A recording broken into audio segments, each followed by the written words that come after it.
Friends, मैं हूँ ड्रीमवर्क06 और आज फिर हाजिर हूँ मैं आपकी favourite story unexpected true love का एक नया एपिसोड लेकर। Episode number 92, special treatment. Dhvani ने अबीर को तब तक हक करके रखा जब तक वो उस हॉन्टेड हाउस से बाहर नहीं आ गई।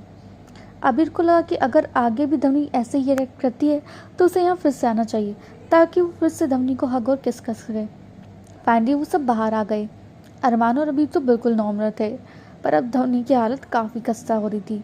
उसने आते ही पानी पिया और जाकर एक बेंच पर बैठ गई। अबीर हंसते हंसते बाहर आया। उसे धवनी की हालत पर बड़ा मजा आ रहा था। अबीर ने मुस्कुराकर उससे कहा, ओ लो मुझसे पंगा। धवनी ने अबीर से गुस्से में कहा, अब बहुत बुरे हो अबीर जी। अबीर इस बात पर हंस दिया। तभी अरमान का पेट भूख से गुदगुदाने लगा और अरमान घबरा गया। उसे अभी तक नहीं पता था कि पेट में से ऐसी आवाज़ें क्यों आती हैं। उसने धवनी से कहा, मैंने हमको अब तक नहीं पता चला था कि ऐसा क्यों होता है। और धवनी को बड़ी बेचारी आंखों से देखने लगा तो धवनी मुस्कुराकर बोली, कुछ नहीं हुआ मेरे बच्चे, आपको बस भूख लगी है, चलो खाना खाएं। ये कहकर वो अबीर की तरफ देखने लगी। अबीर उन्हें पास ही वाले लग्जरी रेस्टोरेंट में ले गया। मेड और ड्राइवर भी उनके साथ थे। वो भी तो उनके इंसान थे, उन्हें भी तो भूख लगती थी। अबीर बहुत अच्छा इंसान है, धवनी ये बात जानती थी। वो अरमान की परवरिश भी बहुत अच्छी तरह से करा था। वो एक अच्छा बेटा, भाई और पिता था, पर शायद क्या वो एक अच्छा पति नहीं बन पाया था या रेवा इसे डिजर्व नहीं करती थी। वैसे रेवा को देखकर तो ये कंफर्म हो गया था कि वो कोई अच्छी औरत तो है नहीं, बट ये तो एक लव मैरिज थी ना, तो फिर उसे नहीं लगता कि अभी उन दोनों का रिश्ता कुछ इतना भी बुरा हुआ है। धवनी को लगता था कि वो अभी से कुछ पूछ भी नहीं सकती क्योंकि वो इतने भी करीब नहीं कि बातें शेयर करें। मेड और ड्राइवर साइड टेबल पर बैठ गई और अभी ने उन्हें अपना खाना ऑर्डर करने का कहा। फिर उसने मेन्यू धवनी और अरमान को दिया। धवनी को अभी की ये बात बहुत अच्छी लगी कि उसने सबकी पसंद का ख्याल रखा। ये कहकर अबीर उठा, तुम दोनों देखो क्या खाना है तुम लोगों को, मैं अभी एक इम्पोर्टेंट कॉल करके आता हूँ। ये कहकर वो थोड़ी दूर ही जाकर फ़ोन पे बात करने लगता है। धवनी तो मानो ऑर्डर देखना भूल ही गई और वो अबीर को देखने लगती है। वो मुस्कुराकर सामने वाले टेबल पर सर रख लेती है और अबीर को निहारने लगती है। अरमान मेन्यू को उलट पुलट कर देखता है। धवनी ने देखा कि अबीर ने अपने शेष उतारकर अपने बालों में हाथ मारा और उन्हें ठीक किया, और उसके हाथ पास से एक लड़की कॉफ़ी और बर्गर लेकर जाई थी। जब उसने अबीर को अपने बालों में हाथ मारते हुए देखा तो वो लड़की अबीर को देखने में इतना बिजी हो गई कि उसे अपने सामने का खंबा नहीं दिखा और उसमें जा टकराई। अबीर ने एक नज़र उसे देखा और फिर अपनी कॉल पर लग गया। धवनी ने उसकी लंबी पलकों को ध्यान से देखा, जो कभी उसकी घड़ी की तरफ देखती तो कभी सामने। फिर धवनी का ध्यान उसकी पतली खड़ी नाक पर गया, जिस पर हमेशा गुस्सा बैठा रहता है, और उसके पतले हाथ से लिप्स जो हल्के थे। जब धवनी ने उसके लिप्स को देखा तो वो शर्मा गई। उसे याद आया कि उन्होंने एक बार काफ़ी डीप पैशनेट किस किया था। धवनी ने होठों को उंगली से छू कर देखा। वो अबीर के होठों को खुद के होठों पर फील करना चाह रही थी। वो शर्मा गई। वो श्योर थी जिस रात उन्होंने ड्रिंक की थी धवनी ने उसे खूब चुमा होगा।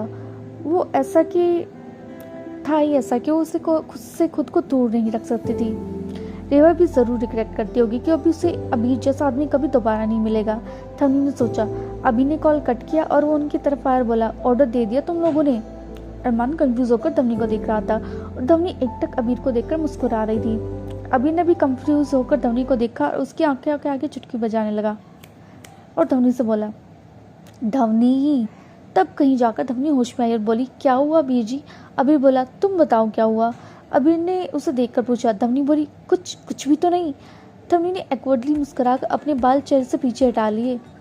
अबीर ने मुस्कुराकर उसके सर पर थप्पड़ मारा और बोला, पागल, बताओ क्या ऑर्डर किया है तुमने? धवनी ने दांतों तले जीभ से दबाकर कहा, ऑर्डर? ही। वो एक्वर्ड होकर हंसने लगी। वो तो हमने अभी तक किया ही नहीं। अबीर ने चिढ़कर कहा, व्हाट? तो तुम अब तक यहाँ कर क्या रही थी? धवनी बहुत धीरे से बोली, मैं तो आपको एडमायर कर रही थी। अबी ने पूछा, क्या? धवनी घबराकर बोली, वो नथिंग, मैंने क्या कहा, कुछ भी तो नहीं। अबी ने चिढ़कर सर्वेंट्स की तरफ देखा और बोला, बेवकूफ़ लड़की, देखो इन्होंने तो अपना खाना ऑलमोस्ट खा भी लिया और तुम? अबी ने कहा और उसके हाथ से मेनू लेकर देखने लगा। अबीर की इन प्यारी प्यारी डांटों ने धवनी का दिल को छू लिया था। अबीर ने अपने और अरमान के लिए वेजिटेबल सूप, सैलेड और जूस मंगा लिया था और धवनी से बोला, तुम क्या खाना चाहती हो? धवनी ने मेन्यू देखा और बोली, मुझे पाव भाजी और ये शेक ला दे प्लीज़। अबी ने सुना तो वो चढ़ गया, अनहेल्दी फूड। अबीर की बात सुनकर धवनी ने मुंह बनाया। क्या अनहेल्दी, कितना तो टेस्टी होता है। अबी ने कहा, अनहेल्दी फूड खा के तुम मोटी हो जाओगी और तुम्हें बीमारी भी लग जाएगी। धवनी ने अपनी सफाई कहा, चाय जाए, मैं कभी मोटी नहीं होती चाहे मैं कितना भी खा लूँ। अबीर बोला, अच्छा। अबी ने एक आईब्रो मजाक में उठाकर उसके मजाक उड़ाया। धवनी बोली, हाँ देखो, मैं कहीं भी आपको मोटी लगती हूँ। धवनी ने खड़े होकर कर दिखाया। अबीर बोला, ऐसे नहीं, थोड़ा और अच्छे से दिखाओ, घर जाकर अच्छे से दिखाना। अबी ने ये कहकर एक शरारती स्माइल दी। पहले तो धवनी को कुछ समझ नहीं आया, और फिर जब उसे समझ आया कि वो क्या कह रहा है तो वो इतनी बुरी तरह से शर्मा गई, उसने मेन्यू में अपना चेहरा छिपा लिया। अबी भी जोर जोर से हंसने लगा। जब तक खाना नहीं आया धवनी ऐसे ही मुंह छुपाकर बैठी रही। अबीर को बड़ा मजा आ रहा था, एटलीस्ट कुछ ही देर के लिए सही, पर वो आगे तो नहीं करेगी। धवनी तब तक ऐसे ही बैठी रही जब तक खाना नहीं आया। खाना आते ही अबीर बोला, चलो अब खाना खा लें। धवनी ने धीरे धीरे अपने चेहरे से मेन्यू हटाया। उसका चेहरा अभी भी सेब की तरह लाल था। अबीर फिर हंस दिया। उसके इस हालत को देख उन्होंने खाना शुरू किया। धवनी ने एक बाइट लेते ही आंखें बंद कर दी और बोली, वाह, वेरी वेरी टेस्टी।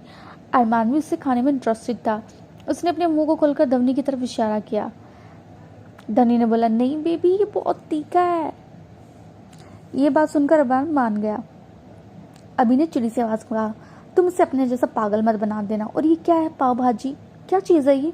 धवनी ने कहा, टेस्ट करके देख लीजिए। ये धवनी ने एक हाथ में एक बाइट ली और अबी की तरफ अपना हाथ बढ़ा दिया। अबी ने मुंह बनाकर कहा, नो थैंक्स। अबी ने उसे कम्प्लीटली रिजेक्ट किया। इस पर धवनी ने जिद करते कहा, अरे अबी जी, बस एक बाइट। ये कहकर धवनी ने जबरदस्ती से उसके मुंह में एक निवाला ठूस दिया। इसकी इस हरकत पर अबी ने नकली गुस्सा किया और बोला, आजकल मैं देख रहा हूँ कि तुम्हें बहुत हिम्मत आ गई है, तुम तो मेरी जरा भी इज्जत नहीं करती। ये बात सुनकर थोड़ी थोड़ी एम्बैरस हो गई। उसे लगा कि शायद उसका रबीर का रिश्ता इतना भी अच्छा नहीं हुआ है। वो अपनी रबीर के डिफरेंस को कैसे भूल सकती है। वो काफ़ी शर्मिंदा थी और बोली, आई एम सॉरी अबीर जी, मैं आगे से ध्यान रखूंगी। और ये कहकर वो चुपचाप खाने लगी।